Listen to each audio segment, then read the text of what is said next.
stuff here may get me kicked off of YouTube. This is bordering on some illicit grass content. This stuff's so sexy. Alright, it took forever, but I slow mowed this thing with the walker and I edged it all up and everything. But I'm gonna mess up my stripes now because this is my last fescue yard to fertilize. Well, actually, I just got a phone call. I got a new customer for a new fescue yard that I'm gonna probably work on tomorrow. Just nothing like this though. I'm gonna put out the fertilizer, and we're gonna run the Actigrow Black Max 22, the Actigrow Micro Complete, and the Actigrow Elixir on it, which is a seaweed deal there. But I'm gonna show you my fertilizer one more time, and we'll talk about it a little bit. I've named it. We're gonna call it DX8. You know, all this fertilizer got a name, you know, Screaming Green and Carbon X. Well, DX8. Hold on, I'll show you where I get DX8 from. It's showing up. It's Ding Dang Dirty Double Dark Deluxe Do Fertilizer, DX8. There you go. All right, I got my DX8 in the permagreen, and I'm gonna go on this yard with a pound of actual nitrogen per 1,000 square feet. And I'm not gonna go through how to figure that before this. Been in 10,000 videos, but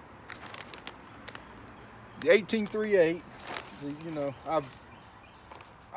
you know, the more I'm holding my camera crooked, the more I research this stuff and try to figure out stuff and ask people who know stuff, the biggest thing that I want out of my fertilizer is the sources of the nitrogen and the potassium. We use sulfate of potash, and well, like it's a real thing, but you can buy DX8 if you want a pallet of it. You can call Halifax Fertilizer in Enfield, North Carolina, and tell them to make you a ton of it. Just like what I get. No, they won't know what the hell DX8 is. You'll have to tell them what's in it, or just tell them to figure out what I have. I digress though. I use the sulfate of potash versus the murate of potash because the sulfate of potash is much lower salt content, and that's what generally hurts you in the long run from applying these synthetic fertilizers, is the salt buildup in them. And then we go with mostly ammonium sulfate for our nitrogen source, and it does have a little bit of a slow release urea in it, which is a XCU, which is a sulfur coated poly-wrapped urea, and it's got a little bit of phosphorus in it. And I probably need to just take the phosphorus out of the next pallet I get made of it anyway. And it's got a biosolid with the 18 and the 3 and the 8 worth of the ammonium sulfate and the sulfate of potash and the XCU. Not a lot of room for biosolids because there's not a ton of biosolids in this. But what I'm kind of aiming at to get from the biosolid is a little bit of you know, biological ground help or whatever. I know there's conflicting reports on biosolids from people, but whatever, it works. All right, DX8 going out. We'll mix up the humic acid and the seaweed and the microbes, and I'll show you a little bit of those labels too. Stay tuned. All right, I won't bore you with pouring them out and stuff. I'll show you the labels real quick on them. This is the Black Max 22. It's a 22% organic acids, and my guess is it's probably about a 12% humic acid, and the rest is fulvic and human in that. But you generally will not have over 12% humic acid. Let me get this where it falls. This is what's going in the tank first, and this is Elixir, and it's a seaweed product from Actigrow.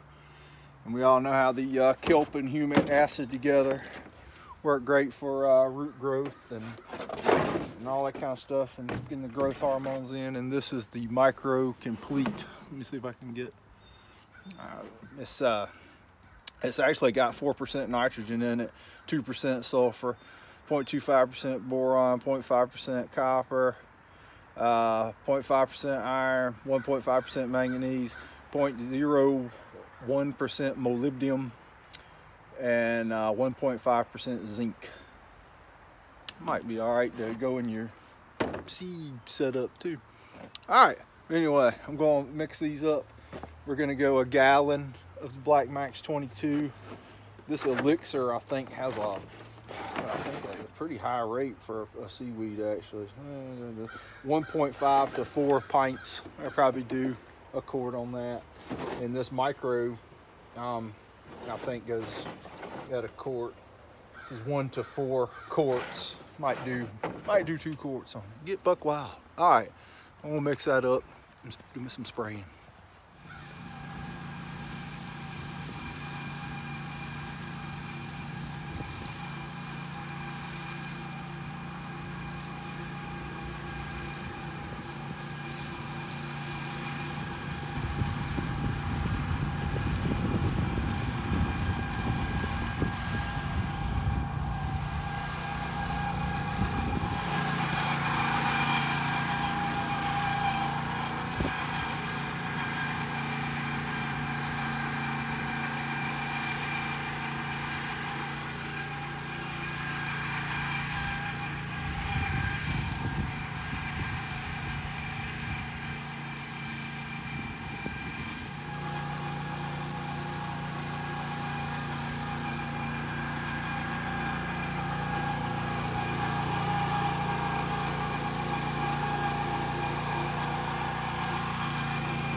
All right, so the days that I can let this one go, 2 weeks between cutting her over, because I let it go a week in between this time, and woo, it's tough to cut.